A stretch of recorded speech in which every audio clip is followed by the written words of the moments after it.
तो कहानी की शुरुआत एक ऑफिस वर्कर ताकीरो से होती है। अरे यार क्या बोरिंग लाइफ है। वो अपने ऑफिस से घर लौटता है और मूड ठीक करने के लिए रील्स पर मुजरा देखना शुरू करता है। लेकिन तभी अचानक से उसे अपनी टीवी स्क्रीन पर एक अजीब सा बंदा दिखता है। अचानक से उसके ग्लासेस चमचमाना शुरू करते हैं और उस स्क्रीन के अंदर ही टेलीपोर्ट हो चुका था और वो अपनी आंखों के सामने उसी बंदे को बैठा हुआ देखता है। वो उसे पूछना शुरू करता है, आखिरकार तुम कौन हो? कहीं तुम एक एलियन तो नहीं? नहीं, मैं सोलर सिस्टम का मैनेजर हूँ और देखो मैंने एक प्लेनेट बनाया है जिसका नाम की मेडियस है। और अब उसके बाद वो टाकीरो को एक नए प्लेनेट के बारे में बताना शुरू करता है जिसका नाम की मेडियस था। वो उसे बताता है कि वो टाकीरो को इस प्लेनेट में समन कर देगा ताकि वो इस प्लेनेट को और भी हरा भरा कर ले और यहाँ पर सिविलाइजेशन को बना दे। पर टाकीरो इस बात से बिल्कुल मुकर जाता है। लेकिन तभी वो बंदा बोलता है, अरे वैसे भी तुम्हारी बॉडी फेड हो रही है इसीलिए मैं तुम्हें रीइंकार्नेट करूँगा, लेकिन तुम चिंता मत करो, मैं तुम्हें कुछ गिफ्ट्स भी दे दूंगा। और गिफ्ट सुनकर टाकीरो काफी ज्यादा खुश हो चुका था और सबसे पहले वो बंदा टाकीरो को एक इन्फिनिट माया देता है और वो उसे पूछता है, क्या तुम्हें कुछ और चाहिए? क्लॉथ्स मिला दे तो मजा आएगा। और अब वो उसे हरम की एबिलिटी भी दे देता है। वो धीरे धीरे करके उसे और भी बहुत सी ओपी सी एबिलिटी देना शुरू करता है जैसे कि सर्च एबिलिटी। और वो इस चीज का यूज करके आइटम्स को सेल कर सकता है और पैसे कमा सकता है जिससे कि वो फ्री फायर में डायमंड ले सके। वो धीरे धीरे करके उसे और भी बढ़िया बढ़िया से एबिलिटी देना शुरू करता है और टाकीरो काफी ज्यादा खुश हो चुका था। अचानक से टाकीरो की बॉडी फेड होना शुरू हो चुकी थी और अब उसे पता चल चुका था कि ये टाकीरो का जाने का समय आ चुका है। वो उसे बोलता है, अरे आखिरकार मैं कहाँ जा रहा हूँ? और वो टाकीरो को जाते जाते एक सर्च स्टार मैजिकल एबिलिटी को भी दे देता है। और अब अचानक से टाकीरो कहीं इसेकाई हो जाता है। जब वो अपनी आंखें खोलता है तो वो अपने आप को एक फॉरेस्ट में पाता है। वो बोलता है, क्या मैं इसेकाई हो चुका हूँ? जैसे वो अपनी आंखों के सामने देखता है वो देखता है कि वहाँ पर तो एक बहुत बड़ा प्लेनेट भी है। और अब वो सोचता है कि सबसे पहले उसे कुछ ह्यूमंस को ढूंढना होगा ताकि वो अपनी जर्नी को कंटिन्यू कर सके। और उसे तो कैसे भी करके इस वर्ल्ड में प्लॉट को डेवलप करना था। वो जैसे ही आगे बढ़ना शुरू करता है वहाँ पर उसे फॉरेस्ट मिलता है और फॉरेस्ट में उसे बहुत सी अजीब अजीब सी आइटम्स दिखती है। अचानक से वो सबसे पहले अपनी मैजिकल एबिलिटी का यूज करता है। वो बोलता है, मैजिक एबिलिटी ऑन हो जा, पर उसका पोपट हो जाता है और ऐसा तो कुछ भी नहीं होता। पर बाद में जाकर वो अपनी सर्च स्पेल का यूज करता है और फाइनली अब वो काम करना शुरू कर जाती है। और अब वो काफी खुश हो जाता है ये चीज सोचकर कि अब वो फाइनली मैजिकल एबिलिटी का यूज कर सकता है। उसे उस फॉरेस्ट में डिफरेंट आइटम्स मिलती है। उसके पास अप्रेजल स्किल भी थी, इसीलिए वो सभी चीजों को अप्रेज करना शुरू करता है। और वो सोचने लगता है कि आखिरकार उसे सबसे अच्छे पैसे किसके मिलने वाले हैं। लेकिन जो कोई भी वो आइटम होती है वो सभी की सभी एकदम लोअर क्लास की होती है, इसीलिए वो अपनी जर्नी को वापस से कंटिन्यू करता है। अचानक से उसे एक बहुत बड़ा चमचमाता स्टोन का पीस दिखता है। वो अपने मन में सोचता है कि इससे तो उसे बहुत ही अच्छे पैसे मिलने वाले हैं। लेकिन जब वो उस पर अपनी अपेरेल स्किल का यूज करता है तो उसे पता चलता है कि ये कोई स्टोन नहीं बल्कि मॉन्स्टर पूप थी। पर वो सी रैंक की थी, इसलिए वो उसे अपने बैग में रख लेता है। उसे पता चलता है कि उसकी मैजिकल एबिलिटी उसे डिफरेंट सिंबल दिखाती है और हर एक अलग सिंबल का अपना ही एक अलग मतलब है। अब उसके पास बहुत सी आइटम्स कलेक्ट हो चुकी थी, इसीलिए वो विलेज को ढूंढना शुरू करता है। और शाम के वक्त उसकी मुलाकात एक नन्हे सोल्जर से होती है और वो उसकी हाइट को देखकर काफी शॉक्ड हो चुका था। वो उसे बोलता है, अरे क्या तुमने बचपन में कॉम्प्लेन ज्यादा पी लिया था और क्या तुम कोई नाइट हो? अरे नहीं, मैं तो बस एक एडवेंचर हूँ। उसके बाद वो गार्ड उससे अपने विलेज में लाता है और सभी लोग उसकी हाइट को देखकर काफी ज्यादा शॉक्ड हो चुके थे क्योंकि टाकीरो की हाइट काफी ज्यादा लंबी थी। वो उस विलेज में एक ट्रेडर को ढूंढता है ताकि वो उसकी आइटम्स की अच्छी खासी वैल्यू दे सके। वो अंदर जाता है जहाँ पर उसकी मुलाकात एक बुढ़ाऊ ट्रेडर से होती है और उसके बाद हम देखते हैं कि टाकीरो उसे अपने आइटम्स को दे देता है, यानी कि उस मॉन्स्टर पूप को।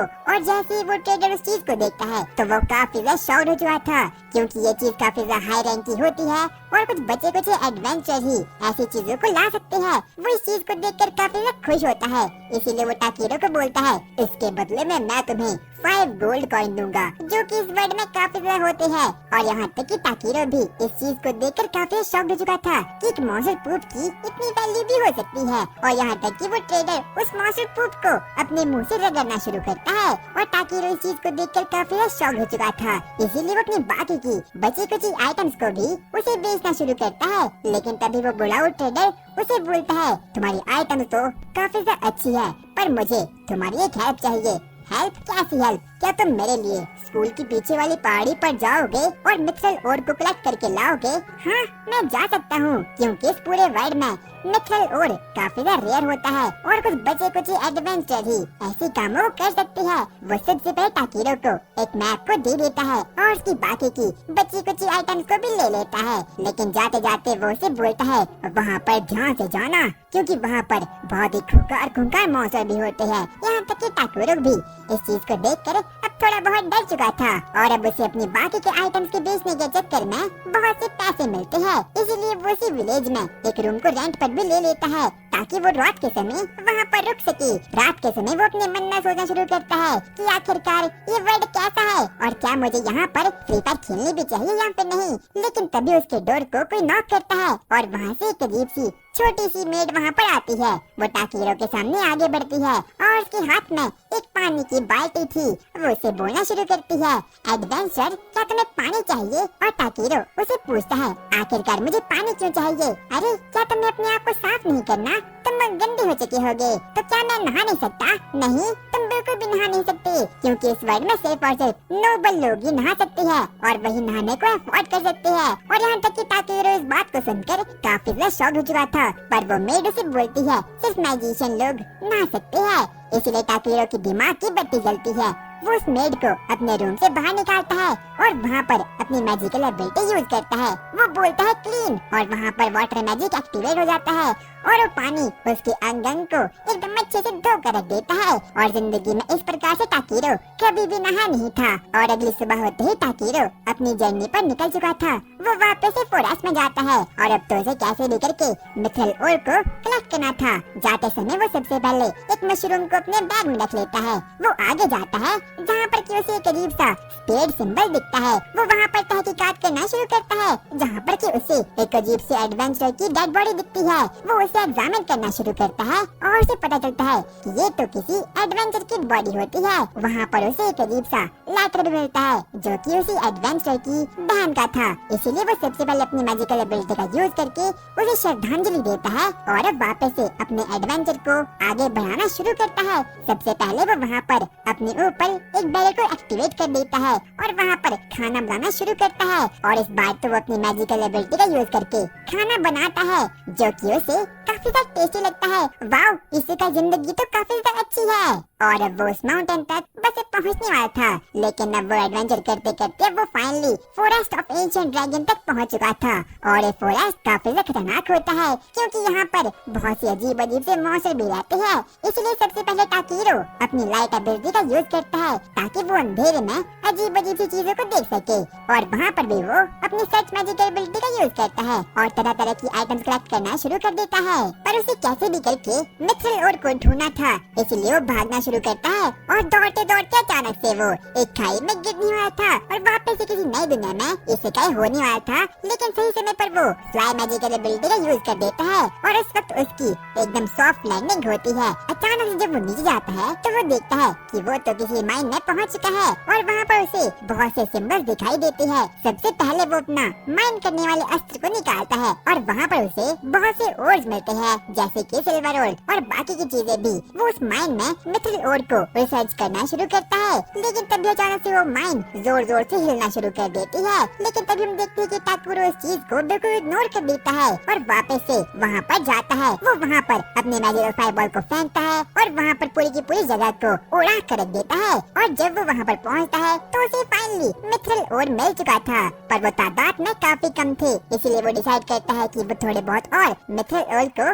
ढूंढ निकालेगा। इसीलिए वो उस माइन में रिसर्च करना शुरू करता है। अचानक से उसे उसी माइन में एक अजीब सी गुफा दिखती है, इसीलिए वो वहाँ पर भागना शुरू करता है ताकि वो जल्दी से जल्दी बहुत से मिथरल ओर को कलेक्ट कर सके। और अब वो उस केव के अंदर फाइनली पहुँच चुका था और जब वो अपनी आंखों के सामने देखता है तो वो देखता है कि उस केव के अंदर तो एक अजीब सी नदी है जिसमें कि एक अजीब सा वाटर है। वो जल्दी से वहाँ पर जाता है और उस पर अपने अपील स्किल का यूज करता है। उसे पता चलता है कि ये वाटर है, ये कोई नॉर्मल वाटर नहीं बल्कि एसएस रैंक का एलिमेंटल वाटर है। अचानक से तभी नीचे से आवाज आती है, आखिरकार मुझे किसने जगाया? पर टाकीरो को यह आवाज बिल्कुल भी सुनाई नहीं देती। वो तो उसे अपील करने में काफी ज्यादा बिजी हो चुका था। उसे पता चलता है कि यहाँ पर पिछले समय में एक ड्रैगन रह रहा था, इसीलिए टाकीरो उस पानी को पीना शुरू करता है। लेकिन तभी अब टाकीरो की फीलिंग एकदम सेट हो चुकी थी। उस वाटर के अंदर से एक बहुत बड़ा ड्रैगन बाहर निकलता है और टाकीरो की ये देखकर एकदम फट चुकी थी,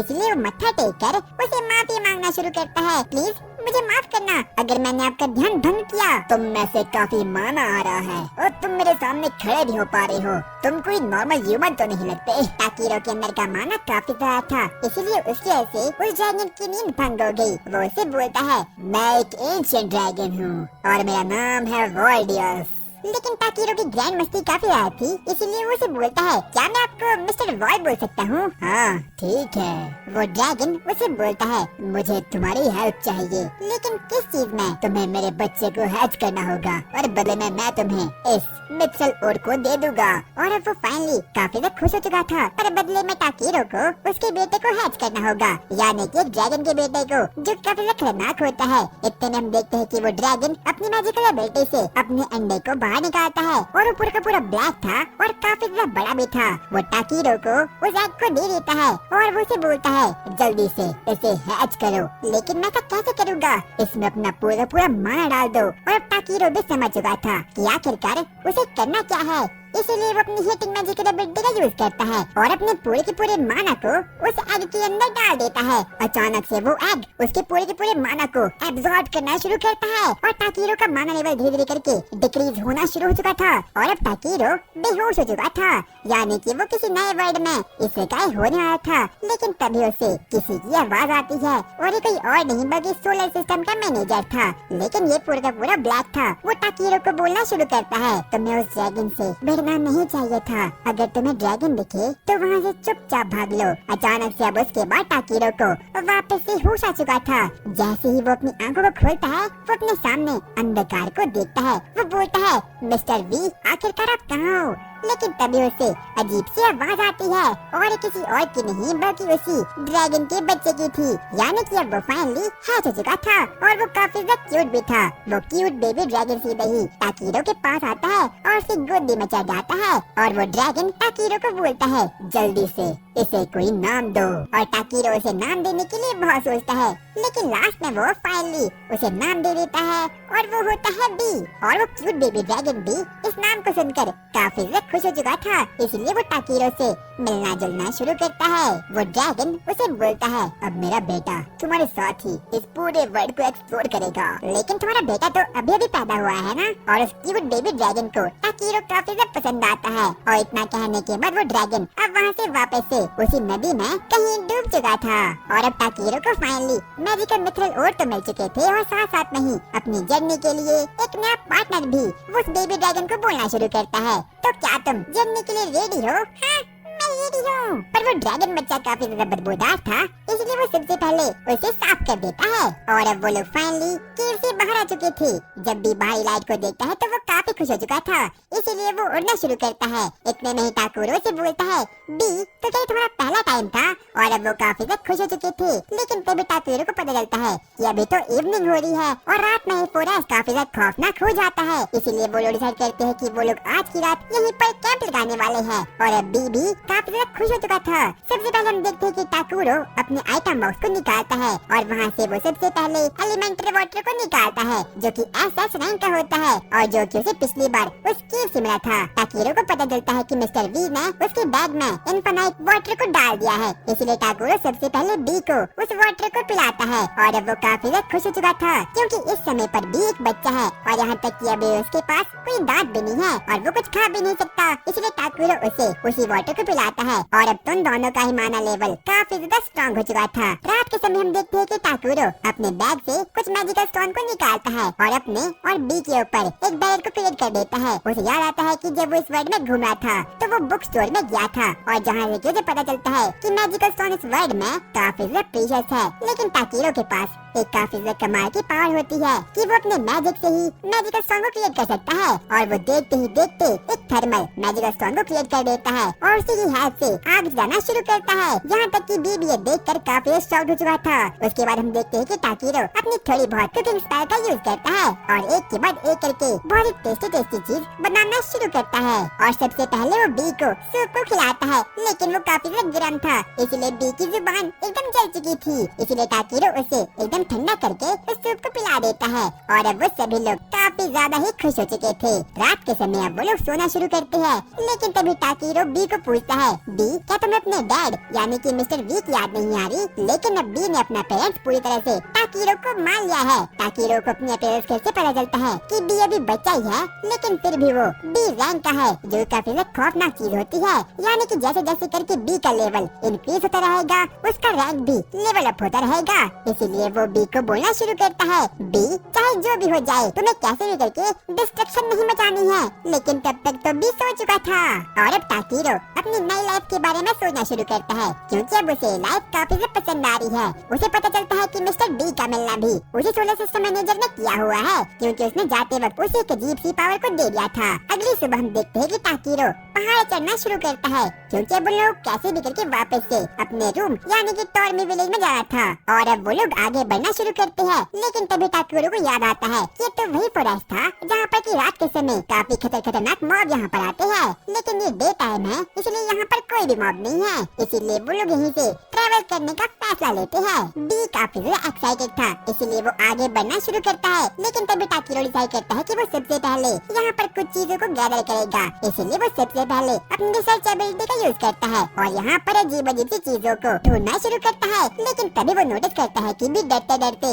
उसके पास आ चुका था। लेकिन तभी टाकीरो एक बार वापस से अपनी रिसर्च मैजिकल एबिलिटी का यूज करता है, जिससे कि उसे पता चलता है कि इस फॉरेस्ट में तो अभी भी काफी खूंखार मॉन्स्टर अवेलेबल है। इसलिए वो बी को अपनी सेफ कर देता है। उसे याद आता है कि जब पिछली बार वो यहाँ पर आया था तो उसे लग रहा था कि उसकी बदबू से कोई मॉन्स्टर उस पर अटैक नहीं कर रही है, लेकिन वो बिल्कुल गलत था और अब टाकीरो और बी काफी डर चुके थे। लेकिन तभी पीछे से एक बहुत ही खतरनाक सी रैंक का मॉन्स्टर द रॉक टाइगर वहाँ पर आ चुका था और बी की तो उस चीज को देखकर एकदम फटकर चार हो चुकी थी। लेकिन टाकीरो एकदम चिल था, क्योंकि उसने इससे भी खूंखार मिस्टर बी को जो देख लिया था। इसीलिए वो डिसाइड करता है कि वो रॉक फैल्कन को रात के समय कच्चा पकाकर खाने वाला है। इसीलिए वो सबसे पहले अपनी आइस नेडल मैजिकल एबिलिटी का यूज करता है और एक ही झटके में उसे खत्म कर देता है। और अब तो उन लोगों के रात के खाने का इंतजाम भी हो चुका था। लेकिन तभी हम देखते हैं कि बी उसे बताता है, अरे वहाँ देखो कुछ सर्पेंट वुल्फ हम पर अटैक करने वाले हैं। और जैसे ही टाकीरो उन लोगों को देखता है, वो भी काफी शॉक्ड हो चुका था। सबसे पहले वो उसे बचने के लिए अपनी बॉडी को काफी लाइट कर देता है और जमीन से काफी ऊंची जंप मारता है और नीचे आकर ग्रेविटेशनल मैजिक का यूज करके अपने शरीर को काफी भारी कर लेता है और एक के बाद एक करके उन सर्पेंट वुल्फ को पकड़ पकड़ कर पेलना शुरू कर देता है। और अब तो उसने देखते ही देखते हर एक वुल्फ को खत्म कर दिया था और अब वो लोग उनका मीट को गैदर करना शुरू करते हैं। लेकिन तभी टाकीरो को एक बार वापस से अपनी रिसर्च मैजिकल एबिलिटी से पता चलता है कि यहाँ पर तो अभी भी काफी मॉन्स्टर अवेलेबल है। लेकिन तभी हम देखते हैं कि बी उसे अपने साथ उड़ाना शुरू करता है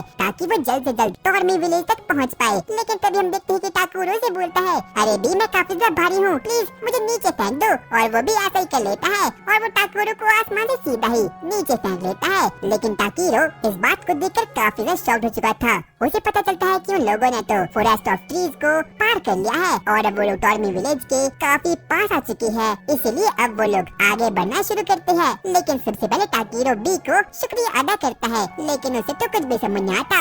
और अब वो लोग आगे बढ़ना शुरू करते हैं ताकि वो जल्द से जल्द अपने रूम में वापस पहुंच सके। और टाकीरो के हाथ में एक ब्रांच पड़ी थी, इसलिए बी उसे बोलता है, आखिरकार ये क्या है? टाकीरो से बताता है कि ये ब्रांच काफी स्पेशल है और ये पहले से ही उसकी आइटम बॉक्स में पड़ी हुई थी। और तभी हम देखते हैं कि बी उस पर अपने मिस्ट मैजिक का यूज करके उस ब्रांच को काफी बड़ी कर देता है और अब वो एक स्टाफ में कन्वर्ट हो चुका था। लेकिन टाकीरो को समझ नहीं आता कि वो सिर्फ और सिर्फ अभी तक एक गैदरर है और क्या वो किसी स्टाफ को रख भी सकता है या फिर नहीं। और वो लोग आपस में बकलोली कर रहे थे, लेकिन तभी उन लोगों को फॉरेस्ट से किसी खूंखार मॉन्स्टर की आवाज आना शुरू हो चुकी थी, जिसे देखकर कि बी अब काफी एक्साइटमेंट में आ चुका था। इसलिए वो आगे बढ़ता है और ना चाहते हुए भी टाकीरो को उसके पीछे पीछे आना पड़ता है।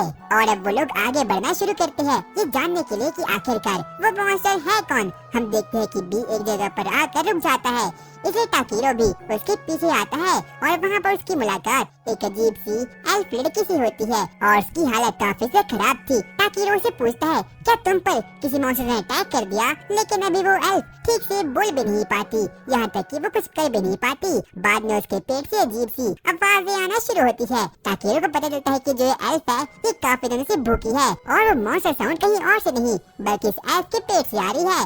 वो बोलती है मैंने 3 दिनों से कुछ भी नहीं खाया, इसलिए ताकीरो सबसे पहले अपने आइटम बॉक्स को वहाँ पर निकालता है और उस एल्फ को उस वाटर बॉटल को दे देता है। जिस बात को देख कर की एल्फ काफी ज्यादा खुश हो चुकी थी, लेकिन अभी भी वो काफी ज्यादा भूखी थी और उसके पेट में से साउंड आना वापस से शुरू हो जाती है। इसलिए ताकीरो अपने बैग में कुछ दिखता है और वहाँ पर उसे फाइनली लंच मिल चुका था। वो उस एल्फ को अपने लंच को दे देता है, जिसको खा कर की अब वो एल्फ काफी ज्यादा खुश हो चुकी थी और यहाँ तक कि अब उसका माना पूरी तरह से रिस्टोर हो चुका था। वो बोलती है वाओ ये खाना तो काफी ज्यादा टेस्टी है, मैं तो सीधा ही जन्नत में जा रही हूँ। आगे अब वो लोग आपस में बातचीत करना शुरू करते हैं, लेकिन तभी ताकीरो उसे पूछना शुरू करता है तुम एक एडवेंचर हो ना, तो आखिरकार तुमने अपने साथ कुछ खाना क्यों नहीं लाया। जिस बात को सुनकर की वो एल्फ काफी ज्यादा एम्बैरेस फील करती है। ताकीरो से बोलना शुरू करता है आखिरकार तुम ऐसा कैसे कर सकती हो, क्योंकि ऐसी चीजें सिर्फ और सिर्फ नूब एडवेंचर ही करते हैं, कहीं तुम नूब तो नहीं। जिस बात को देख कर की वो एल्फ और ज्यादा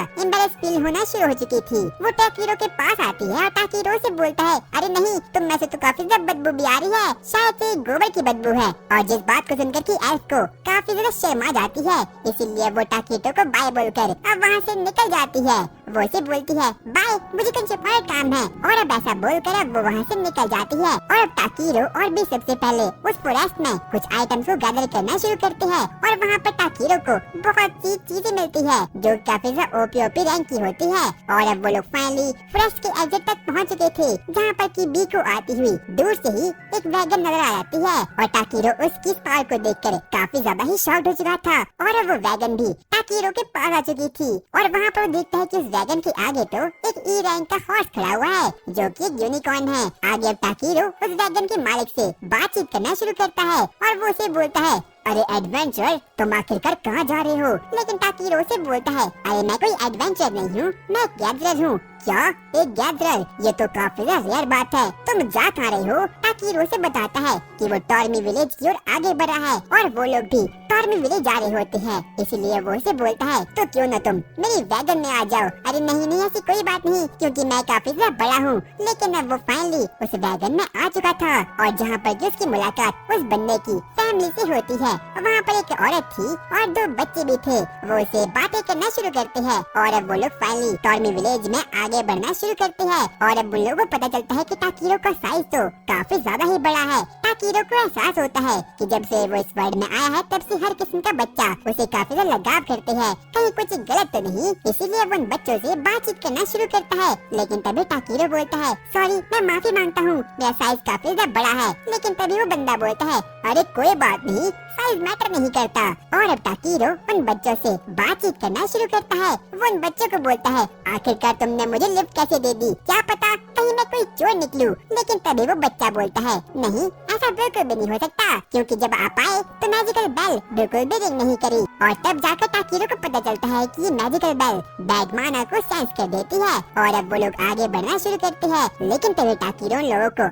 अपना नाम बताता है और इतने में ही वो लोग भी अपना अपना नाम बताते हैं। उस औरत का नाम एलिजा होता है, लड़की का नाम यूनान, उस लड़के का नाम केन और वैगन के मालिक का नाम पॉलन होता है। लेकिन तभी उन बच्चों को ताकीरो के पीछे से कुछ तो अजीब सी आवाज आती है और वो ताकीरो को बोलना शुरू करते हैं कि आखिरकार वहाँ पर है कौन, क्या वहाँ पर कोई मॉन्स्टर है, क्योंकि इस वर्ल्ड में काफी आम होता है कि हर एक एडवेंचर अपने साथ किसी मॉन्स्टर को पेट बनाकर रखता है। लेकिन तभी ताकीरो उन लोगों को बोलना शुरू करता है नहीं मेरे पास काफी खतरनाक मॉन्स्टर है। लेकिन तभी हम देखते हैं कि अब भी उन बच्चों के सामने पार आ जाता है, जिसे देख कर कि वो बच्चे अब काफी ज्यादा शॉक्ड हो चुके थे, क्योंकि उन लोगों को भी काफी ज्यादा क्यूट लगता है। और जब बाकी लोगों को इस चीज का एहसास होता है कि ताकीरो के पास एक ड्रैगन का बच्चा है, तो वो लोग काफी ज्यादा शॉक्ड हो चुके थे। वो उसे पूछना शुरू करते हैं मिस्टर क्या कोई ड्रैगन नाइट हो, क्योंकि सिर्फ और सिर्फ ड्रैगन नाइट के पास ही होता है। लेकिन ताकीरो ने बोलना शुरू करता है अरे नहीं मुझे तो ये बच्चा पूरा इसमें मिल गया था। तो क्या तुमने इस ड्रैगन को खुद हैच कराया? हाँ, मैंने ऐसा ही किया।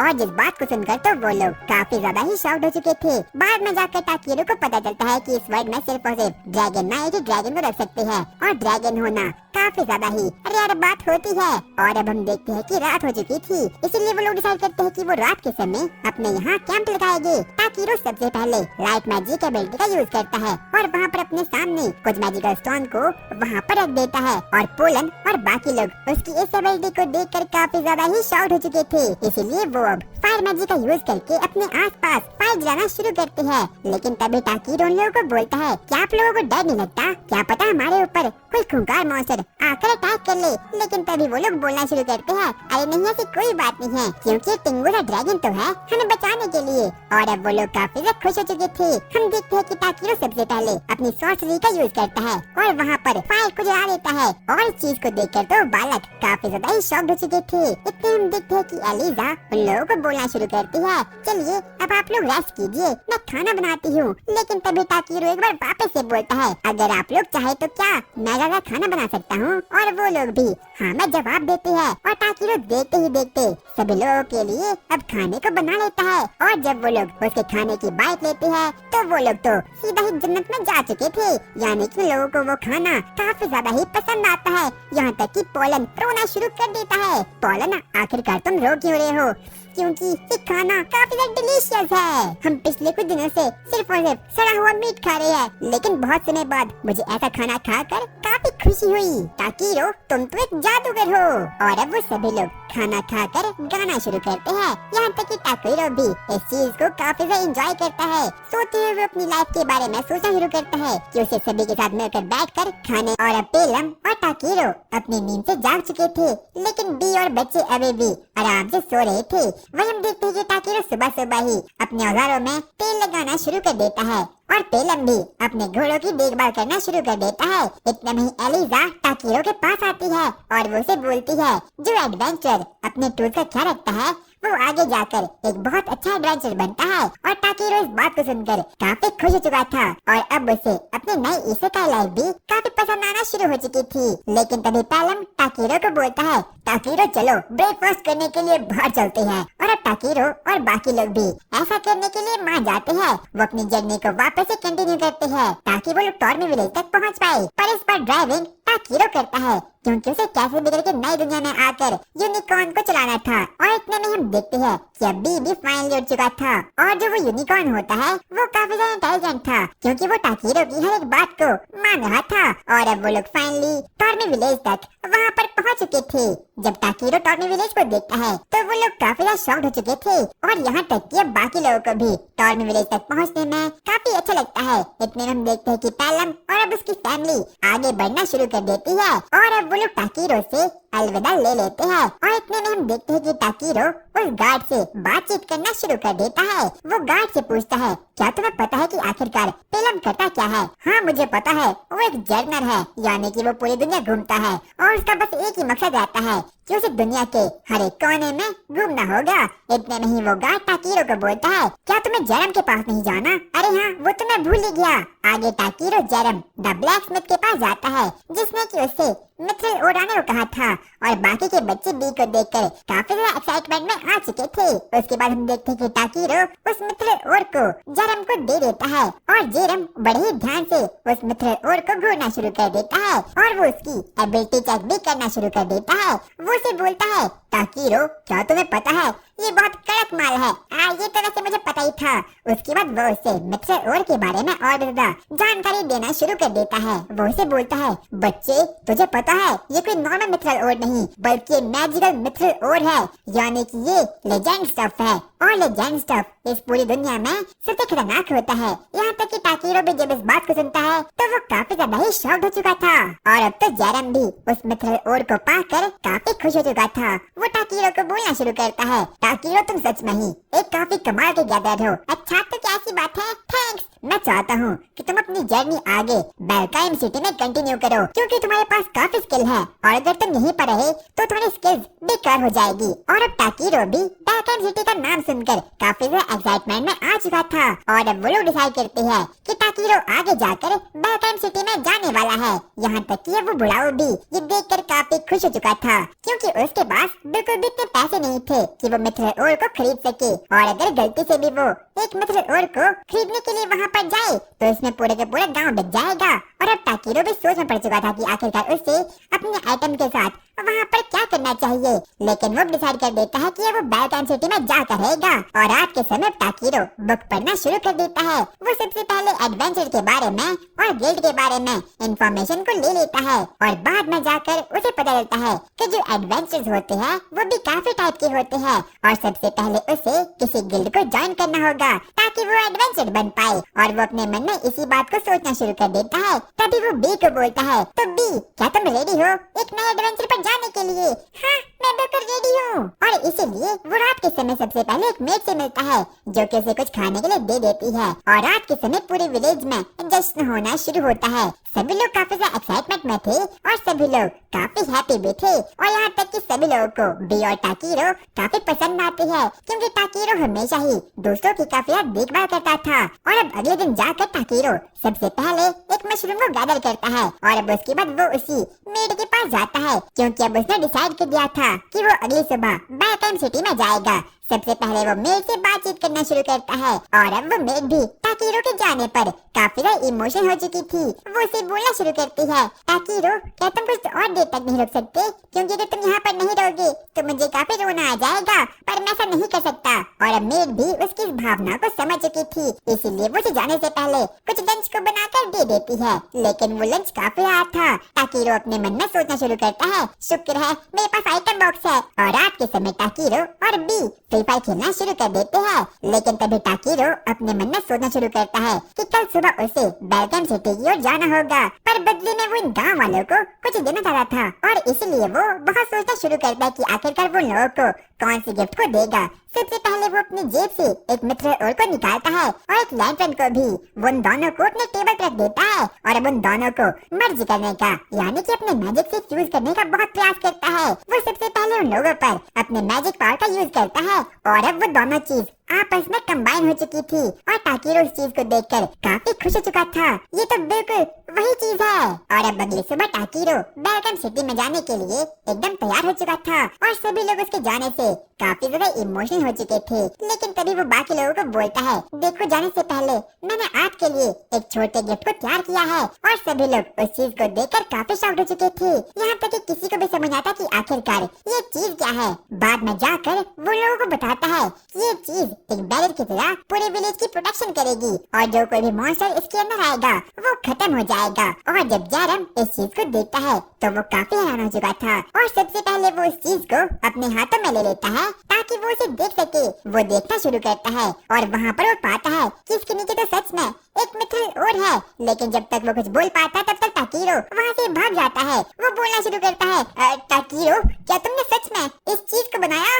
ये तो एक लेजेंडरी आइटम है। और आगे हम देखते हैं कि टाकीरो और बी अपनी जर्नी पर निकल चुके थे और अब वो लोग आगे बढ़ना शुरू कर देते हैं। लेकिन तभी उनका रास्ता रोकने के लिए वहाँ पर एक बहुत बड़ा क्रैब मॉन्स्टर वहाँ पर आ चुका था और वो काफी शक्तिशाली भी था। लेकिन जब टाकीरो उस पर अपनी एबिलिटी का यूज करता है तो उसे पता चलता है कि जो मॉन्स्टर है ये सी रैंक का है और यहाँ तक कि इसे खा भी सकते हैं। और जब उन लोगों को इस बारे में पता चलता है तो उन लोगों का फाइनली डिनर का इंतजाम हो चुका था। सबसे पहले टाकीरो से मारने के लिए अपनी बॉडी को रिडक्शन और हेवन कर लेता है। लेकिन तभी हम देखते हैं कि भी उसकी ओर आगे बढ़ता है और वो उस पर अपनी सोनिक मैजिकल एबिलिटी से उसे एक ही स्लैश में खत्म कर देता है। टाकीरो से बोलता है, वाह बी क्या तुम ये भी कर सकते हो? लेकिन तभी टाकीरो और बी को वहाँ पर दो क्रैब मॉन्स्टर और भी घेर लेते हैं और अब वो उन पर अटैक करने के लिए बिल्कुल रेडी हो चुके थे। टाकीरो अपने मन में सोचना शुरू करता है कि उसे कैसे भी करके उन लोगों पर मारना होगा, लेकिन वो तो सी रैंक के थे ना। लेकिन तभी वो क्रैब मॉन्स्टर्स उस पर अटैक कर देते हैं। लेकिन तभी बी अपने आईक्यू का यूज करके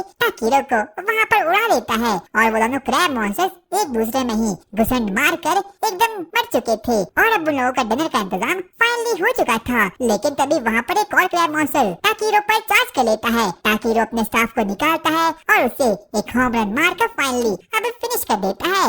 और अब रात के समय टाकीरो क्रैब मॉन्स्टर को मारना शुरू करता है। सबसे पहले वो अपने माना को अपने हाथ में लेता है और एक के बाद एक क्रैब मॉन्स्टर को चॉप करना शुरू कर देता है। और अब उसके बाद वो उसे मस्त तेल में फ्राई कर देता है। सबसे पहले वो उसमें थोड़ा बहुत पानी, थोड़ा बहुत नमक डाल देता है। और अब फाइनल लोगों का डिनर बनकर एकदम रेडी हो चुका था। और जब बी और टाकीरो उस चीज को खाते हैं तो उन दोनों को ही काफी अच्छा लगता है। और अब अगली सुबह वो लोग फाइनली बेलकैम सिटी तक पहुंच चुके थे। बेलकैम सिटी सच में ही काफी बड़ी थी। और जब टाकीरो सिटी पर अपने एबिलिटी का यूज करता है तो वो सच में ही काफी ज्यादा एक्साइटमेंट में आ चुका था, क्योंकि ये सिटी काफी अच्छी है। यहाँ तक कि ये बी भी काफी ज्यादा एक्साइटमेंट में आ चुका था। और वहीं टाकीरो देखता है कि वहाँ पर तो कुछ लोग उनकी इंस्पेक्शन कर रहे हैं और अब उन लोगों को भी इसी प्रोसेस होकर गुजरना होगा। सबसे पहले वहाँ पर रिसेप्शनिस्ट आती है और अब फाइनली टाकीरो की बारी आ चुकी थी। टाकीरो बी को सबसे पहले कहीं छुपा लेता है और अब वो अंदर जाना शुरू करता है, जहाँ पर कि एक गार्ड और एक लड़की टाकीरो के सामान को इंस्पेक्ट करना शुरू कर देती है। और वो से बोलती है, अच्छा तो तुम्हारा नाम क्या है?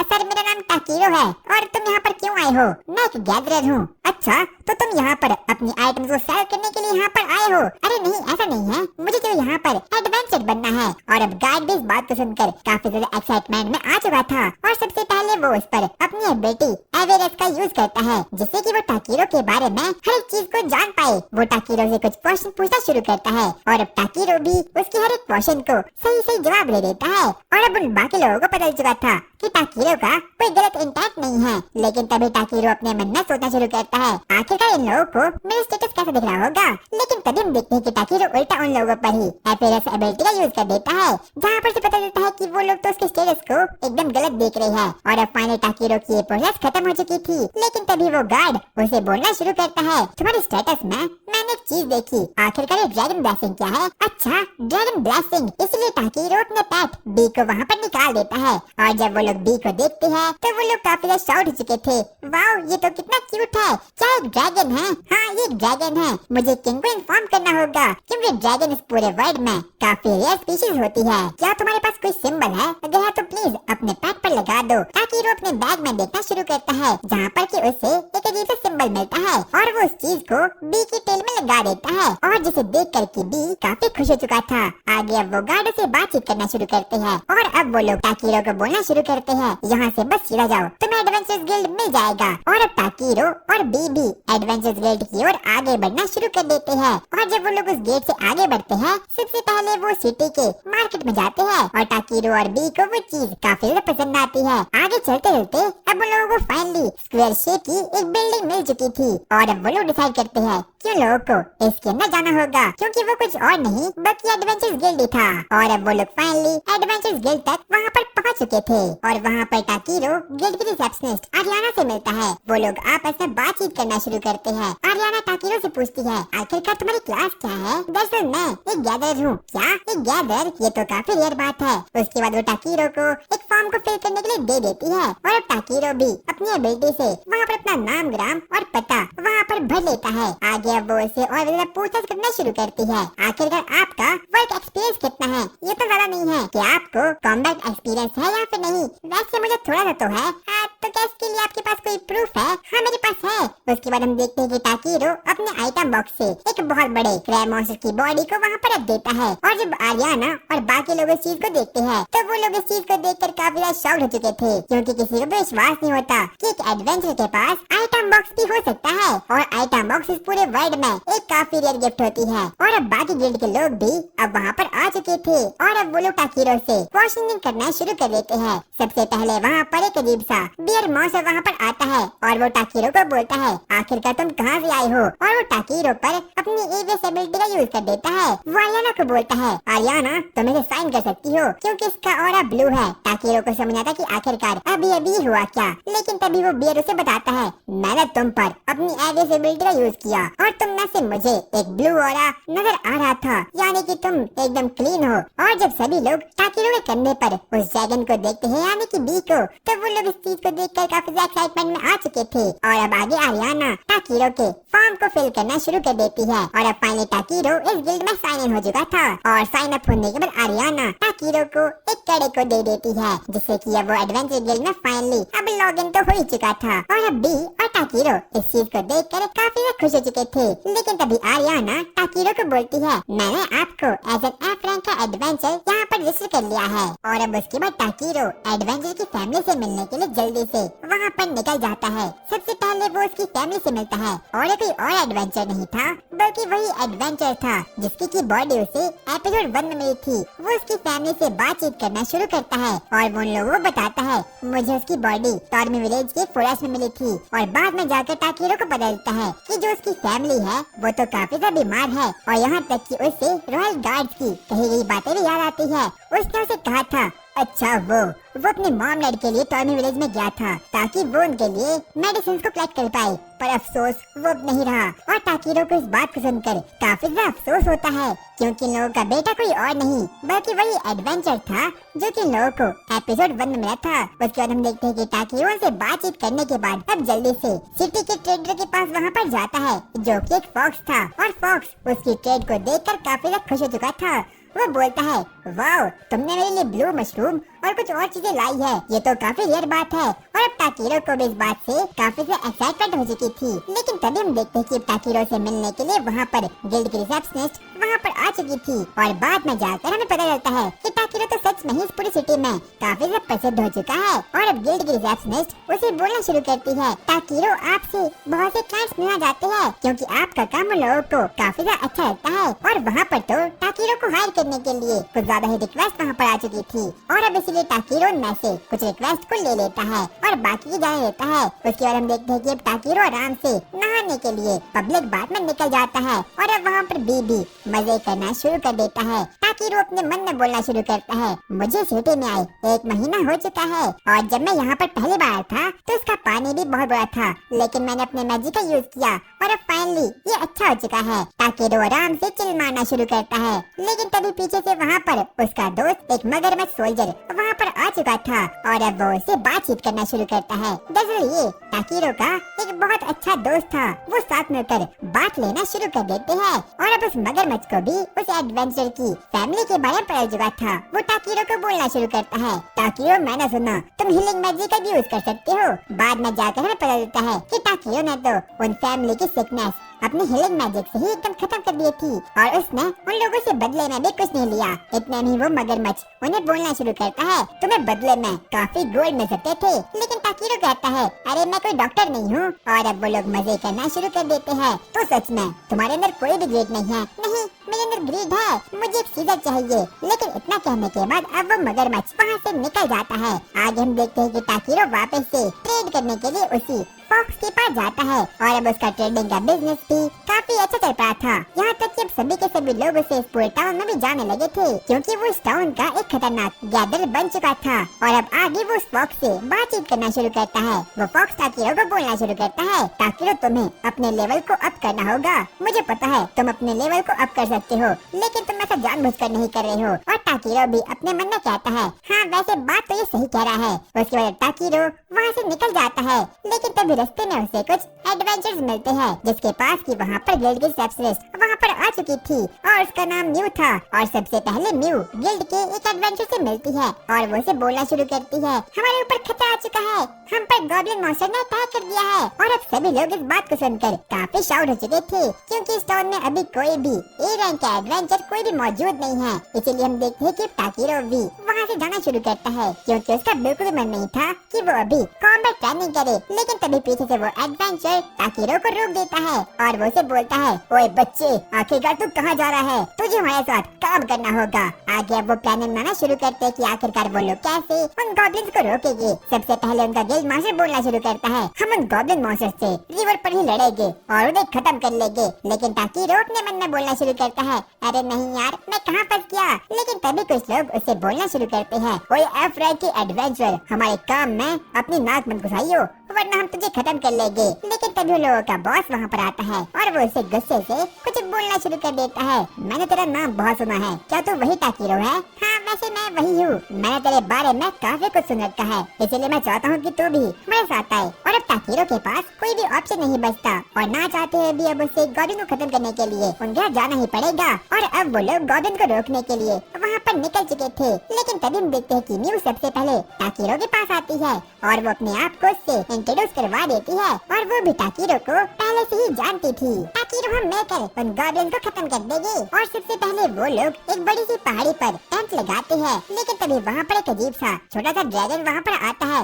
और जब म्यू उस चीज को देखती है तो वो काफी डर चुकी थी और अब उसका कॉन्फिडेंस एकदम जीरो हो चुका था। यहाँ तक कि वो रोना भी शुरू कर देती है। ताकीरो अपने मन में सोचना शुरू करता है, अरे नहीं यार, आखिरकार मैं कहाँ आ गया, मुझे कैसे भी करके इसे काम डाउन करना होगा। इसलिए वो उसे थोड़े बहुत मोटिवेशन स्पीच देना शुरू कर देता है। देखो, डरने में कोई भी बुराई नहीं है, लेकिन अगर तुम डरती रहोगी तो आखिरकार तुम आगे कैसे बढ़ोगी। मुझे लगता है कि तुम्हें इंजर्ड सोल्जर की देखभाल करनी होगी, क्योंकि तुम एक हीलिंग मेज हो। और अब वो भी इस बात को समझ चुकी थी और अब वो फाइनली थोड़ी बहुत मोटिवेट हो चुकी थी। इतना कहने के बाद अब वो वहाँ से निकल जाती है। लेकिन तभी हम देखते हैं कि प्ले भी वहाँ पर आ चुका था। वो ताकीरो का मजाक उड़ाना शुरू करता है। ताकीरो, मुझे पता नहीं था कि तुम भी लड़ाई झगड़े में विश्वास रखते हो। अरे नहीं यार, मैं तो बस यहाँ पर ऐसे ही आ गया। ताकीरो, सच में तुम एक कमाल के हीलिंग मेज हो, तुमने मेरे स्कार्स को भी हील कर दिया था, इसके लिए शुक्रिया। वो लोग बातें कर रहे थे कि इतने में ही फाइट का शहर वहाँ पर बच चुका था और अब क्ले और ताकीरो को इस बारे में पता चला था कि जो गॉब्लिन की आर्मी है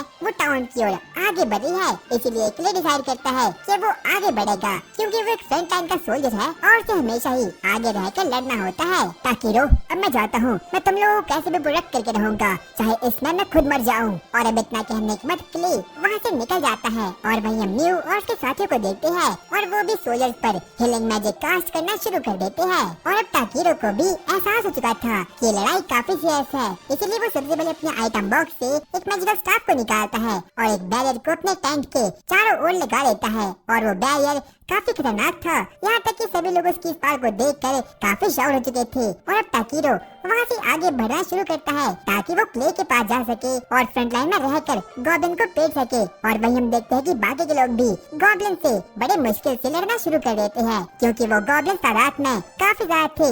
यहाँ तक कि अब वो लोग भी वहाँ पर हारना शुरू कर देते हैं। लेकिन तभी ताकीरो और भी दौड़ते दौड़ते अब वहाँ पर आ चुके थे। सबसे पहले ताकीरो उन लोगों को एक वन पंच मारकर एक गॉब्लिन को वहाँ पर खत्म कर देता है और वो बाकी लोगों से बातचीत करना शुरू करता है। बाकी लोगों से बताते हैं ये गॉब्लिन काफी खतरनाक है। आगे वो लोग प्लान बनाना शुरू करते हैं कि आखिरकार वो लोगों को कैसे खत्म कर पाएंगे। लेकिन तभी भी वहाँ पर खड़ा होता है और सबसे पहले वो लोगों पर थंडरबोल्ट मैजिक का यूज करके उन लोगों को पेल देता है। और अब ताकीरो और बाकी फॉक्स आपस में बातचीत करना शुरू करते हैं। वो लोग ताकीरो को बताते हैं ये गॉब्लिन काफी खतरनाक है, हमें लगा था कि ये गॉब्लिन लो रैंक के होंगे, लेकिन ऐसा नहीं हो पाया क्योंकि ये गॉब्लिन हाई स्पीशीज के है। यहाँ तक कि क्ले हमसे गायब हो गया और वो अकेला ही लड़ रहा है। और अब जब ताकीरो को इस बात का पता चलता है कि जो क्ले है वो अभी अकेला ही लड़ रहा है, इसीलिए वो फैसला करता है कि वो भी उसके पास जाएगा। और वही हम अकेले क्ले को देखते हैं जो कि अपनी फुल पावर से गॉब्लिन्स पर अटैक करना शुरू कर देता है। लेकिन अब क्ले भी धीरे धीरे करके काफी ज्यादा ही डैमेज हो चुका था। लेकिन तभी उसकी जान बचाने के लिए वहाँ पर ताकीरो और भी वहाँ पर आ चुके थे और अब वो क्ले से बातचीत करना शुरू करते हैं। बाद में जाकर ताकीरो को पता चलता है कि जो क्ले है वो काफी ज्यादा इंजर्ड हो चुका है। क्ले ताकीरो को बोलना शुरू करता है, ताकीरो और बी, आखिरकार तुम यहाँ पर क्यों आए हो? तुम्हें यहाँ से भाग जाना चाहिए, क्योंकि यहाँ पर गॉब्लिन का कमांडर है जो कि काफी ज्यादा शक्तिशाली है। यहाँ तक कि तुम लोग भी उसे खत्म नहीं कर सकते। और इतना कहने के बाद ही वो गॉब्लिन कमांडर उन लोगों पर अटैक कर देता है। और अब तो वहाँ पर बाकी के चिंगू पंगू गॉब्लिन्स भी अब वहाँ पर आ चुके थे और अब वो सभी गॉब्लिन्स उन लोगों को घेर कर रख देते हैं। पर कहीं न कहीं ताकीरो को इस बात का पता था कि जो क्ले के बैग के पीछे निशान है उसी से वो होल्ड बैक कर रहा है, इसीलिए वो उससे पूछना शुरू करता है, क्ले क्या मैं तुम्हारे वुंड्स को वापस से हील कर दूं? नहीं, ऐसा बिल्कुल मत करना। लेकिन क्यों? और लेकिन अभी भी ताकीरो को समझ आता कि आखिरकार क्ले उससे उस पर हीलिंग मैजिक का यूज करने क्यों नहीं दे रहा है। और वो उसे बाल बाल बोलना शुरू करता है, आखिरकार वो तुम्हारे लिए क्या मैटर रखते हैं। लेकिन क्ले फिर भी उसे कुछ भी नहीं बताता। और अब ताकीरो काफी ज्यादा गुस्से में आ चुका था और अब वो फाइनली डिसाइड कर देता है कि वो उस पर हीलिंग मैजिक का यूज करके रहेगा। लेकिन सबसे पहले बी उन गॉब्लिन मॉन्स्टर पर अपने थंडरबोल्ट मैजिक का यूज करके उन लोगों को पे कर रख देता है। इतने में हम देखते हैं कि अब ताकीरो सबसे पहले अपने आइटम बॉक्स से मिस्टर वोल्ट के उस मैजिकल एलिमेंट वाटर को वहाँ पर निकालता है और क्ले पर फेंक देता है और अब उसके बाद वो क्ले पर मंत्र एंचेंट करना शुरू करता है। वो उस पर एक बहुत ही हाई लेवल की हीलिंग स्पेल को यूज कर देता है और फाइनली जो क्ले होता है वो फाइनली अब हील हो चुका था, यानी कि अब उसके बैक के स्कार भी फाइनली हील हो चुके थे। अचानक से हम देखते हैं कि जो क्ले होता है वो विकसित होना शुरू हो चुका था, यहाँ तक कि अब उसका माना और स्ट्रेंथ किसी अलग ही लेवल तक पहुँच चुके थे और वो एक बहुत ही अजीब से प्राणी में कन्वर्ट हो चुका था। वो बोलता है, ताकीरो आखिरकार तुमने मेरे साथ क्या कर लिया। और अब क्ले एक खूंखार मॉन्स्टर में कन्वर्ट हो चुका था, लेकिन अब वो काफी ज्यादा पावरफुल बन चुका था। मुझे मेरे अंदर से एक अलग ही पावर महसूस हो रही है और ताकीरो को भी समझा था कि आखिरकार अभी ये हुआ क्या। इतने में हम देखते हैं कि अब क्ले वहाँ पर जाता है और वो सिंगल हैंडेडली ही हर एक डीमन को वहाँ पर हरा देता है और अब सभी के सभी गॉब्लिन्स फाइनली वहाँ पर खत्म हो चुके थे और यहाँ तक कि ताकीरो और बी भी इस चीज को देखकर काफी एक्साइटमेंट में आ चुके थे। लेकिन तभी पीछे से वहाँ पर उन एडवेंचर्स का बॉस वहाँ पर आता है और वो ताकीरो को बोलना शुरू करता है, आखिरकार तुमने अभी किया क्या। बस मैंने तो कुछ भी नहीं किया, तुम्हारे पास इतनी पावर है, आखिरकार तुम हो कौन। मैं तो बस एक एफ रैंक का गैदरर हूँ। पर एडवेंचर बॉस को बिल्कुल भी इस चीज का बिल्कुल भी कोई विश्वास नहीं होता और अब वो लोग बैटल से वापस लौटकर आ चुके थे। लेकिन तभी हम देखते हैं कि अब क्ले भी वापस से अपनी नॉर्मल फॉर्म में आ चुका था और वो ताकीरो पर गुस्सा करना शुरू कर देता है। वो उस पर बोलता है, ताकीरो आखिरकार तुमने मेरे साथ किया क्या। और अब ताकीरो के पास कोई भी ऑप्शन नहीं बचता, इसीलिए वो उसे बताना शुरू करता है, अरे मैंने तो बस तुम पर एक मैजिकल एलिमेंट वाटर को डाला था। क्या मैजिकल एलिमेंट वाटर, आखिरकार ये होता क्या है। और ये मुझे किसी और ने नहीं बल्कि बी के फादर ने दिया था जो कि एक एंशिएंट ड्रैगन है। तो क्या बी भी एक एंशिएंट ड्रैगन है। हाँ ये है।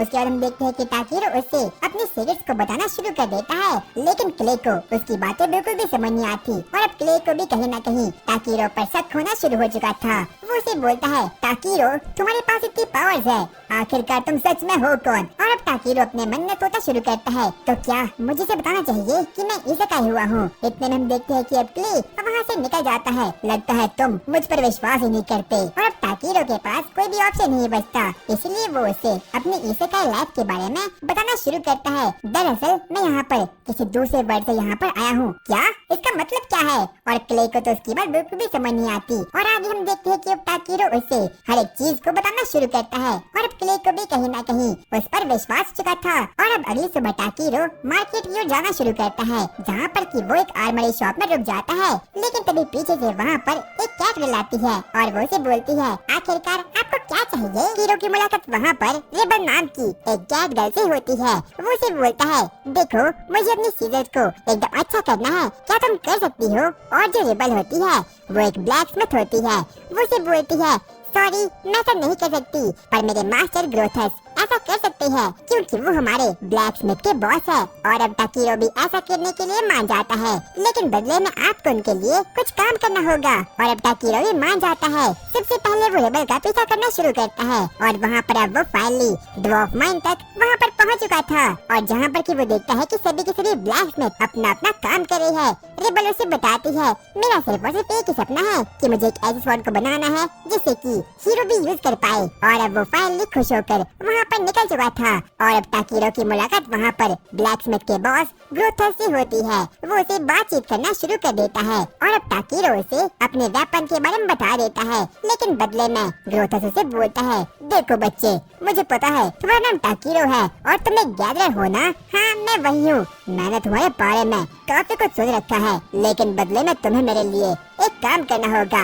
आखिरकार वो क्या है। तुम्हें मेरे लिए एल्डा ओट को लाना होगा जो कि रूई माइंस में है। लेकिन ताकीरो को इस चीज के बारे में कुछ भी नॉलेज नहीं थी। इतने में ही रिबल भी काफी एक्साइटेड हो चुकी थी। वो बोलती है, हाँ मास्टर हमें कैसे भी करके एल्डा ओट्स चाहिए होगी, क्योंकि अगर मुझे वो ओट्स मिल गए तो मैं फॉर्ज कर सकती हूँ और एक नई स्वॉर्ड को क्रिएट कर सकती हूँ। लेकिन तभी ग्रोथस उसे ऐसा करने से साफ साफ मना कर देता है। वो उसे बोलता है, नहीं रेबल हम ऐसा नहीं कर सकते, क्योंकि एल्ड्रा और सिर्फ रूई माइंस में मिलते हैं और रूई माइंस में मॉन्स्टर्स नहीं बल्कि डीमंस भी रहते हैं। और अब रेबल भी ऐसा करने के लिए मान जाती है। वो बोलती है ठीक है टाकीरो, तो प्लीज तुम रूई माइंस में कभी भी मत जाना। कहीं न कहीं टाकीरो को भी वहाँ जाने की एक्साइटमेंट हो चुकी थी। वो सबसे पहले ग्रोथस से बातचीत करना शुरू करता है। वो उसे पूछता है आखिरकार ये एल्ड्राओर्स होते क्या चीज है। ग्रोथस उसे पूरी की पूरी डिटेल्स को बता देता है। वो उसे बताता है कि एल्ड्राओर्स इस पूरे के पूरे वर्ल्ड के एक महान और होते हैं और कम से कम वो एलीट लेवल के होते हैं। वो उसे बातचीत करना शुरू करता है और वो उसे बोलता है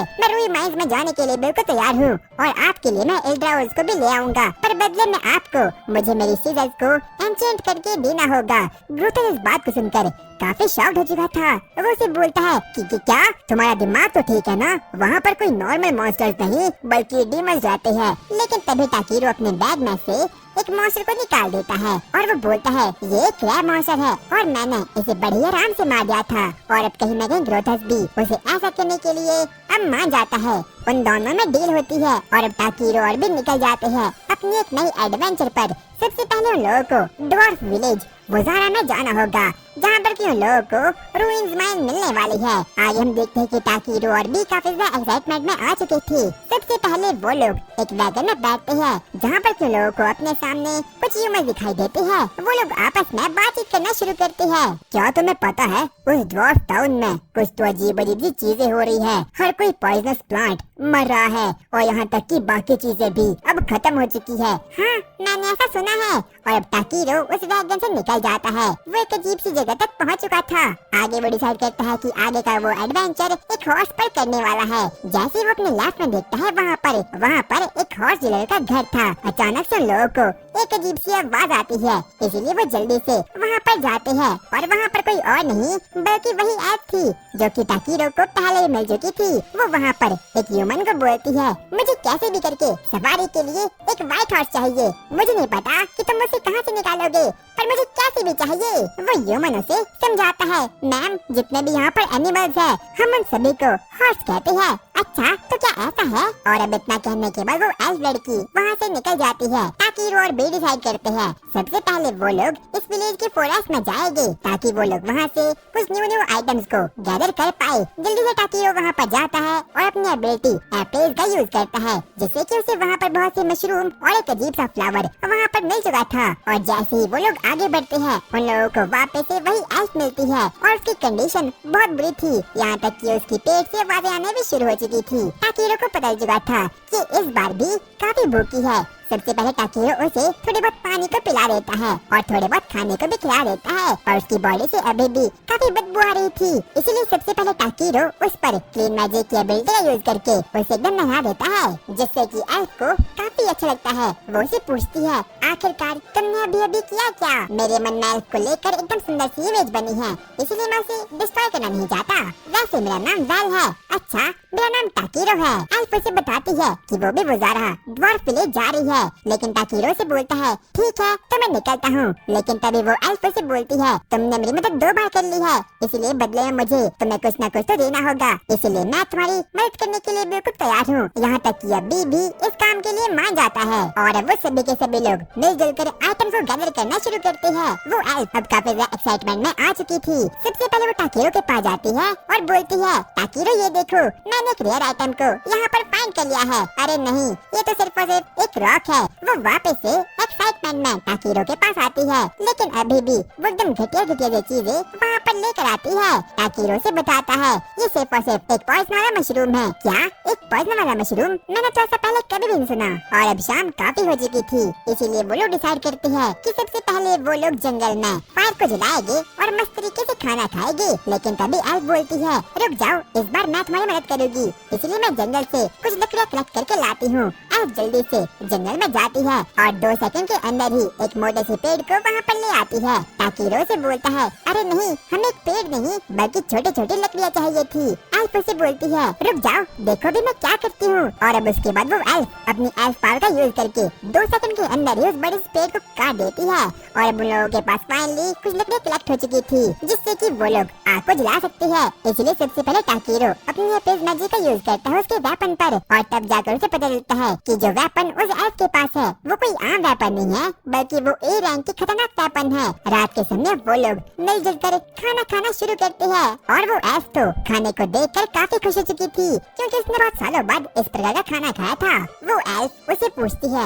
आखिरकार तुम वो जगह क्यों जा रहे हो, क्योंकि वहाँ जाकर मुझे एल्डा ओर्स को कलेक्ट करके लाना होगा। वैसे तुम भी तो वहीं जा रही हो, आखिरकार तुम वहाँ पर क्यों जा रही हो। उसके बाद वो एल्फ उसे बताना शुरू करती है कि उसकी बहन जिसका नाम केरा है उसने उसे ऐसा करने के लिए कहा था, इसलिए वो वहाँ पर जा रही है। पर ऐसा कहते वक्त अब वो काफी सीरियस मूड में आ चुकी थी, लेकिन अब वो लोग काफी एक्साइटमेंट में आ चुके थे वहाँ पर जाने के लिए। सबसे पहले वो एल्फ उसे बोलती है, तुम्हारा मुझ पर अब काफी एहसान हो चुका है, इसलिए प्लीज मुझे अपने लिए कुछ तो करने दो, आखिरकार मैं तुम्हारे लिए क्या कर सकती हूँ। टाकीरो से बोलता है, क्यों ना तुम मेरी बॉडीगार्ड बन जाओ। क्या बॉडीगार्ड, आखिरकार वो क्या होता है। बस तुम्हें मुझे प्रोटेक्ट करना होगा। क्या बस तुम्हें प्रोटेक्ट करना होगा। हाँ, और अब वो ऐसा करने के लिए मान जाती है। वो उसे कहती है, मुझे तुमसे मिलकर काफी खुशी हुई। और रात के समय अब वो लोग घोड़े बेचकर आराम से सोना शुरू करते हैं, लेकिन टाकीरो को बिल्कुल भी नींद नहीं आती क्योंकि वो लोग कुछ ज्यादा ही जोर जोर से खराटे मारना शुरू कर देते हैं। अब सुबह होते ही वो लोग ड्वार्फ किंगडम की ओर आगे बढ़ना शुरू कर देते हैं, लेकिन टाकीरो अब काफी ज्यादा थक चुका था। इतने नहीं वो एल्फ उसे बताती है, इस नदी के पार कुछ और नहीं बल्कि ड्वार्फ सिटी है। और अब वो लोग बिल्कुल शॉक्ड हो चुके थे क्योंकि टाकीरो की मंजिल और एल्फ की मंजिल अब एकदम पास आ चुकी है। इसीलिए वो लोग सबसे पहले आगे बढ़ते हैं, लेकिन सबसे पहले वो लोग सोचते हैं कि उन लोगों को डिनर का इंतजाम करना होगा। और अब आगे वो लोग एक इन में जाते हैं जहाँ पर कि वो लोग खाना खाना शुरू करते हैं, लेकिन तभी वो एल्फ टाकीरो को बोलती है, ये तो काफी स्वादिष्ट है क्योंकि मेरे एक दोस्त ने मुझे यहाँ पर आने को कहा था। अच्छा, किसी एल्फ ने तुम्हें यहाँ आने को कहा था? नहीं, वो एक लिजर्ड मैन था। टाकीरो अपने मन में सोचता है, क्या एक लिजर्ड मैन? वैसे मेरा भी एक दोस्त लिजर्ड मैन था। अच्छा, ये तो काफी अच्छी बात है क्योंकि जो मेरा दोस्त है बल्कि उसे तो ड्रैगन किंग का ऑनर मिला था। और टाकीरो इस बात को सुनकर काफी शॉक्ड हो चुका था क्योंकि जो उसका दोस्त था कहीं न कहीं उसे भी ड्रैगन किंग का ऑनर मिला था। लेकिन तभी पीछे से आवाज आती है, टाकीरो तुम कैसे हो? और ये कोई और नहीं था बल्कि टाकीरो का बचपन का दोस्त यानी कि क्ले था। और अब क्ले उन लोगों से बातचीत करना शुरू कर देता है। बाद में जाकर उन लोगों को पता चलता है कि जो वो एल्फ का दोस्त था जिसके बारे में कि वो बात कर रही थी वो कोई और नहीं बल्कि क्ले ही था। क्ले टाकीरो को बोलना शुरू करता है, ओए टाकीरो तू तो वेलकम सिटी से मुझे बिना बाय बोले ही यहाँ पर आ गया। टाकीरो से बोलता है, सॉरी मुझे ऐसा नहीं करना चाहिए था। आगे अब टाकीरो और क्ले आपस में बातचीत करना शुरू करते हैं। क्ले उसे पूछता है, आखिरकार तुम वहाँ पर क्यों जा रहे हो? क्योंकि वहाँ जाकर मुझे एल्डा ओर्स को कलेक्ट करना होगा जिसकी वजह से कि मुझे काफी ओपी से रिवॉर्ड मिलेगा।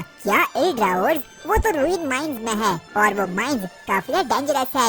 आखिरकार इसके बदले में तुम्हें रिवॉर्ड क्या मिल रहा है? इसके बदले में मुझे शायद से मेरी सिर मिलेगी और साथ में एक पेन और एक पॉट भी। क्या इतना घटिया सा रिवॉर्ड? आखिरकार तू ये मिशन क्यों कर रहा है?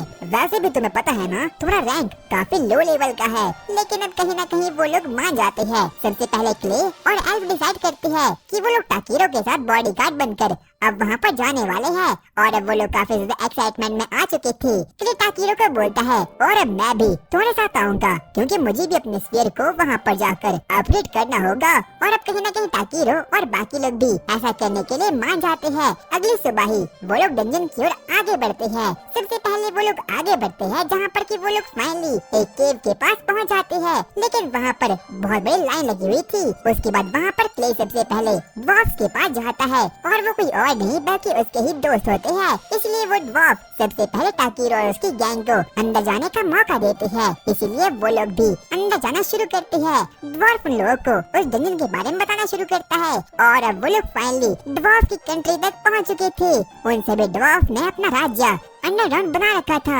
और जब बाकी के लोग इस चीज को देखते हैं तो वो लोग काफी ज्यादा शॉक्ड हो चुके थे। उन लोगों को बिल्कुल भी विश्वास नहीं होता कि कोई सिटी अंडरग्राउंड भी हो सकती है। टाकीरो और वो एल्फ अपने मन में बोलते हैं, वाओ ये तो काफी सुंदर है। लेकिन तभी वो ड्वार्फ क्ले को बोलता है, मास्टर क्ले आपके दोस्त किंग ड्वार्फ आपसे मिलना चाहते हैं। ताकीरो से बोलता है, क्ले आखिरकार किस बारे में बातें कर रही है। क्ले कहता है, अफसोस मैं उसका दोस्त हूँ। ड्वार्फ उन लोगों को बताता है, मास्टर क्ले कोई और नहीं बल्कि हमारे कंट्री के हीरो है और मास्टर क्ले नहीं थंडर किंग ज़ेनगम को हराया था। और जब बाकी के लोग इस बात को सुनते हैं तो वो लोग काफी शॉक हो चुके थे। क्ले उन लोगों को बताता है कि जो ड्वार्फ हो रहे थे वो पहले के जमाने में काफी ओपी से वेपन को बनाया करते थे, लेकिन वो लोग उसे विल्ड नहीं करते थे, इसलिए वहाँ पर अचानक से एक ड्रैगन डीमन वहाँ पर आ गया। लेकिन क्ले ने उसे फाइट की और आखिर में जाकर उसे हरा दिया। और तब से वो सभी के सभी ड्वार्फ क्ले को अपना हीरो मानते थे और यहाँ तक कि उन लोगों ने उसे ट्रिब्यूट देने के लिए एक बहुत बड़ी लिजर्ड की मूर्ति बना दी थी। और यहाँ तक कि स्टैचू के नीचे क्ले का नाम भी लिखा गया था।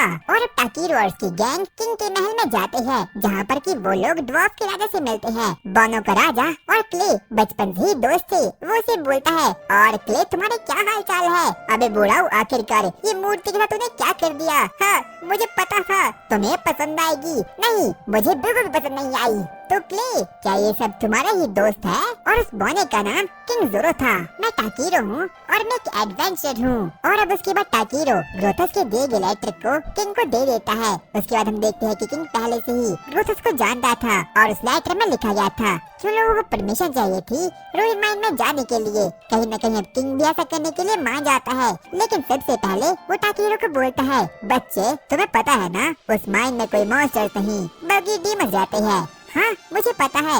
वाओ ये तो काफी कमाल की बात है। और अब वो लोग वहाँ जाने के लिए बिल्कुल तैयार हो चुके थे, लेकिन तभी क्ले किंग को बोलता है, मैं ताकीरो का बॉडीगार्ड बनकर यहाँ पर आया हूँ, इसीलिए आपको हम लोगों को वहाँ पर जाना ही देना होगा। और अब वो लोग ऐसा करने के लिए मान जाते हैं। अब वो लोग फाइनली रूइन माइन तक पहुँच चुके थे, जहाँ पर सबसे पहले उन लोगों को उसका रिसेप्शनिस्ट मिस्टर ज़ेनबो वहाँ पर मिल जाता है। उसके बाद मिस्टर ज़ेनबो एक की का यूज करके माइन के गेट को वहाँ पर खोल कर देता है। और अब वो लोग फाइनली माइन में एंटर हो चुके थे, लेकिन वहाँ पर काफी अंधेरा था, इसलिए सबसे पहले ताकीरो वहाँ पर अपनी लाइट मैजिक का यूज करके एक बल्ब को वहाँ पर समन कर देता है। और अब वो लोग आगे जाने के लिए बिल्कुल तैयार हो चुके थे, लेकिन सबसे पहले ताकीरो मैप को देखता है और वो मैप बिल्कुल भी अच्छा नहीं था। सबसे पहले वो अपनी मैप मेमोरी एबिलिटी का यूज करके एक डुप्लीकेट मैप को अपने ब्रेन के अंदर बना लेता है। और अब वो लोग फाइनली इल्ड्रा ओर्स को ढूंढने के लिए बिल्कुल तैयार हो चुके थे। ताकीरो और उसकी गैंग आगे बढ़ना शुरू करती है, पर उन लोगों को अभी तक इल्ड्रा ओर बिल्कुल भी मिलते नहीं। उन लोगों को बस सिर्फ और सिर्फ आयरन और बाकी कुछ कॉपर और वहाँ पर मिलना शुरू हो चुके थे। लेकिन तभी भी ताकीरो को बताता है कि आगे से कुछ डीमंस आ रहे हैं। ताकीरो भी सबसे पहले अपनी सर्च एबिलिटी का यूज करता है और वहाँ पर तो सच में कुछ मॉन्स्टर वहाँ पर आ चुके थे। इसलिए उनमें से सबसे पहले एक मकड़ी को खत्म करके रख देता है। और अब ताकीरो भी अपनी थंडर मैजिक का यूज करके दूसरी मकड़ी को वहाँ पर खत्म कर देता है। एल्फ अपनी ब्लेड का यूज करके एक के बाद एक करके उस पर स्लैशेस मारना शुरू कर देती है। और अब उन लोगों ने फाइनली उस मॉन्स्टर को खत्म कर दिया था। और अब वो लोग इल्ड्रा ओर्स की तलाश में और भी ज्यादा आगे बढ़ना शुरू करते हैं। और वहाँ का माना काफी ज्यादा थिक होना शुरू हो चुका था, यानी कि वहाँ पर काफी डार्क माना लगा हुआ था। ताकीरो को अपने आसपास इल्ड्रा ओरा का माना सेंस होना शुरू हो चुका था। जल्दी से वो माइन के लेफ्ट हिस्से में जाता है, जहाँ पर कि वो अपनी एबिलिटी का यूज करके और उसके बाद फायरबॉल जुत्सु का यूज करके उस केव को पूरी तरीके से ब्लास्ट कर देता है। और वहाँ पर तो सच में ही काफी सारे ओर्स थे। सबसे पहले मिस्टर ज़ेनबो वहाँ पर जाता है और वो ये देखकर काफी शॉक्ड हो चुका था, क्योंकि वो कोई इल्ड्रा ओर्स नहीं बल्कि इल्ड्रा राइट थे, जो कि काफी हाई रैंक के होते हैं। और यहाँ तक ये सभी के सभी ओर्स काफी मैजिकल माना से भरपूर होते हैं। लेकिन तभी हम देखते हैं कि जो बी होता है वो ताकीरो के पास काफी हड़बड़ी में आता है और ताकीरो भी अब काफी ज्यादा घबरा चुका था। ताकीरो सबसे पहले क्ले और एल्फ को बोलता है, प्लीज इसमें अपनी टांग बिल्कुल मत अड़ाना, क्योंकि ये मेरा शिकार है। और अब ताकीरो काफी सीरियस मोड में आ चुका था, क्योंकि अब लोगों को पता चल था कि यहाँ पर कोई और नहीं बल्कि डीमन यहाँ पर आने वाला है। सबसे पहले ताकीरो और बी आगे बढ़ना शुरू करते हैं और अब उस माइन में फाइनली एक डीमन आ चुका था और ये कोई और नहीं बल्कि डीमन क्रैब होता है। और जब ताकीरो और भी उस चीज को देखते हैं तो उनके मुंह में पानी आ चुका था, क्योंकि वो लोगों के डिनर का इंतजाम हो चुका था।